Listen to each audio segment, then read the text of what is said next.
jak ustawić ciepłą wodę, czy to w ogóle ma znaczenie, jakie przedziały czasowe ustawiamy na ciepłą wodę. A co jeśli mam kocioł gazowy, a co jeśli mam kocioł na pellet? W dzisiejszym odcinku powiem Ci, co możesz zrobić, żeby zaoszczędzić na rachunkach za gaz, węgiel czy też prąd, w zależności od tego, w jaki sposób podgrzewasz swój zbiornik na ciepłą wodę.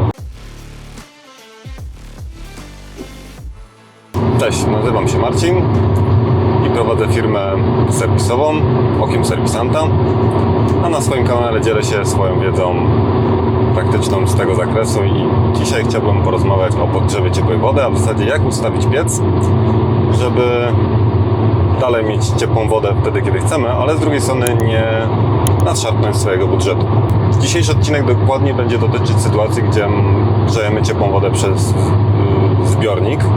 Jeżeli masz kocioł, który grzeje wodę przepływową, czyli tak zwany dwufunkcyjny, no to w zasadzie tam nie ma co ustawiać. Natomiast jeżeli mamy zbiornik, no to możemy ustawiać, kiedy on ma być właśnie zagrzany. I to ma znaczenie i nie ma znaczenia. Otóż w nowych kotłach, przynajmniej marki Wiessmann, w zasadzie nie jest aż tak istotne, czy grzejemy, czy ustawimy, żeby ta ciepła woda była jakby zagrzana cały czas, czy tylko wtedy, kiedy faktycznie jej potrzebujemy. Ponieważ ten kocioł tak naprawdę samym w sobie ma 4 litry wody, czy tam niewiele mniej, niewiele więcej. I żeby tą ciepłą wodę nam podgrzać, w zasadzie tylko z siebie troszeczkę musi podgrzać, w sensie te 4 litry i już grzeje nam ciepłą wodę. I tyle. I czemu to nie ma znaczenia? Bo tak zaczynam chyba za bardzo technicznie mówić. No bo zbiorniki w dzisiejszych czasach mają dosyć dobrą izolację i w zasadzie, jeżeli wyłączymy go na godzinę, dwie, ten pilnowanie tak naprawdę tej ciepłej wody, to nie oznacza, że on się nie wychładza. On się po prostu wychładza, ale nie będzie się podgrzewał. Tak naprawdę zbiornik, gdyby zostawić go samemu sobie i go nie podgrzewać, ale gdy go raz zagrzejemy, to tak naprawdę przez, myślę, 24 godziny on straci 5 do 10 stopni, w zależności jaką klasę izolacji ten zbiornik ma. To jest jedna rzecz. I w zasadzie mniej istotna. Druga to, jak dobrze zaizolowane są rurki, które doprowadzają wodę grzewczą do zbiornika, bo to ma bardzo duże znaczenie.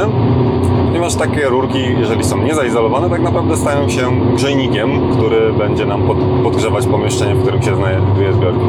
Tak samo rurka z ciepłej wody, która wychodzi już ze zbiornika, też fajnie by było, gdyby była zaizolowana. Jeżeli mamy taką idealną sytuację, no to tak naprawdę nie ma to większego znaczenia, czy ten zbiornik grzejemy, czy pilnujemy temperatury w nim cały czas, czy nie. Natomiast to jest taka idealna sytuacja. Jeżeli już mamy te rurki gorzej zaizolowane, no to ta strata ciepła będzie wyższa, a tym samym oszczędności z tytułu nie podgrzewania zbiornika cały czas, tylko trzymania tej temperatury, powiedzmy rano i po południu, jak wracamy z pracy, no myślę, że już będą większe. Druga sprawa, jeżeli mamy stary kocioł gazowy, który ma dużą pojemność wodną, to będą kotły Litola, Atola, duże stojące kotły gazowe, albo wszelakiej innej maści kotły, tak naprawdę na pellet czy też na węgiel. Te kotły, żeby zagrzać zbiornik, muszą najpierw siebie zagrzać. Tej wody w nich jest już zdecydowanie więcej. Myślę, że z jakieś 50-60 litrów, to w zależności od modelu. Może 20-30, ale dalej tej wody już jest jakby sporo w porównaniu do tego, ile w zbiorniku jest wody. No i każde zagrzanie tak naprawdę to jest strata tej wody, którą kocioł musi sam siebie zagrzać. No, ta woda jakby, ta ciepło, które kocioł musi jakby wytworzyć na zagrzanie samego siebie, jest stratą. I po drugie też takie kotły, przez to, że są większe, będą też bardziej oddawać ciepło i tym samym te straty ciepła będą większe. Więc w takich kotłach no już zdecydowanie jest ważniejsze, żeby tą temperaturę żeby ta temperatura grzania była tylko wtedy, kiedy faktycznie tego potrzebujemy. I pewnie możecie mi zadać pytanie, nie wiem, tak sobie wyobrażam, ale na jaką temperaturę w takim razie ten zbiornik ustawić? Ja zazwyczaj polecam klientom ustawiać na najniższą, jaka im wystarczy, żeby móc się komfortowo kąpać. Oczywiście tutaj to dotyczy, żeby wybierać tą temperaturę najwyższą dla osoby, która najbardziej potrzebuje ciepła, czyli pewnie to będzie żona, córka. No bo facet może będzie akurat potrzebować niższej temperatury, oczywiście to taki stereotyp, u Was może być zupełnie inaczej. A tu jeszcze wstawka reklamowa. Jeżeli potrzebowalibyście serwisu kotła albo montażu kotła, czy też pompy ciepła, generalnie tym się zajmujemy, byle tylko marka Wisman. Jesteście z okolic Katowic, to zapraszam Was do kontaktu. Generalnie uważam, że to wszystko, co powiedziałem, jeżeli weźmiemy akurat perspektywę kotła gazowego nowej generacji, nie ma aż takiego znaczenia, chyba że mamy cyrkulację ciepłej wody.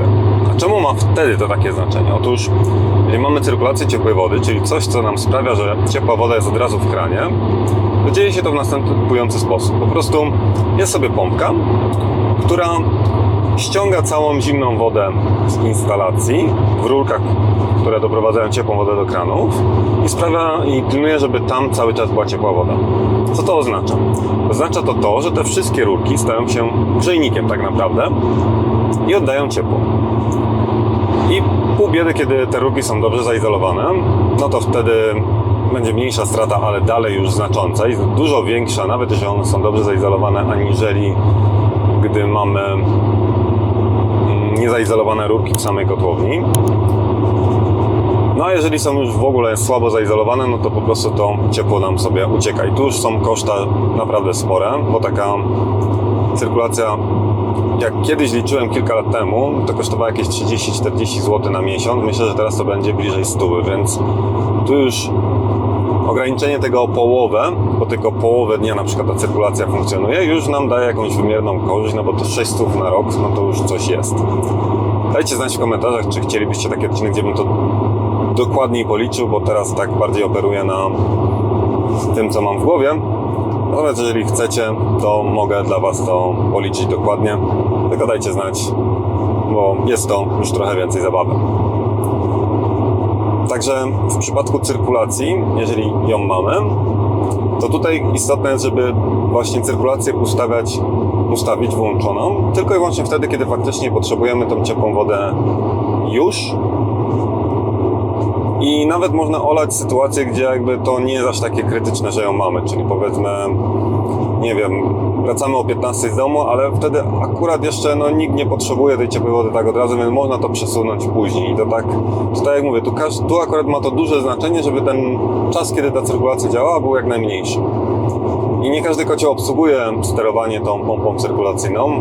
Tak naprawdę Vitodensy 200 w standardzie obsługują sterowanie cyrkulacją. Setki dopiero z modułem, 0,50 w ogóle. I pewnie będzie podobnie w kotłach innych marek, że tylko te wyższe modele to pozwalają tym sterować. Ale na to jest dosyć prosta rada, bo możecie sobie kupić taki zwykły zegar czasowy, dajmy na to nawet i w Castoramie, 20, 30, 40 zł koszt. No i tam ustawić te godziny, kiedy ta pompka ma pracować, a kiedy też nie.